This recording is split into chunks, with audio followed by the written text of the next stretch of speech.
Ito naman guys, inihaw na yung nakabalot tilapia. Isang malaking tilapia, 1 kilo siya. Tapos ito namang malapad, blue marlin. Tapos meron ding tuna dito. Blue marlin? Yeah, it's blue marlin. Si JM ang bumili niyan ha, hindi ako. Ang mahal-mahal niyan. Blue marlin. Sarap na. Siya. Bibili sana akong pangay. Ayaw nila eh.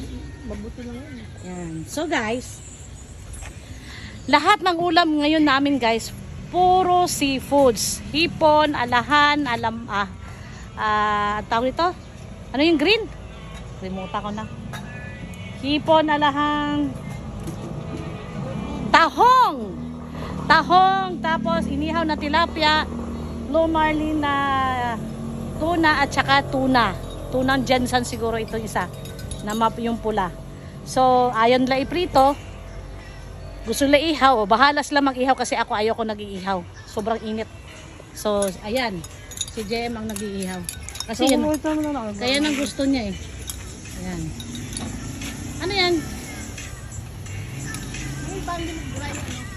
Sana lagyan mo konting butter. Mga butter na eh. Nasa rep. Meron sa rep. Yung bowl nila, mahal na. Saan? Yung bowl nila. Ako guys, tapos na ako nagluto.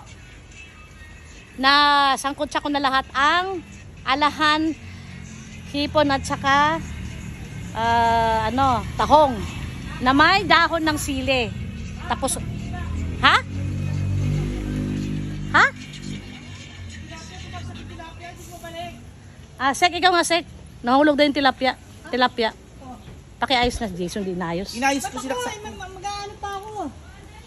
So ayan guys, mamaya makikita nyo, kakainin na namin yan.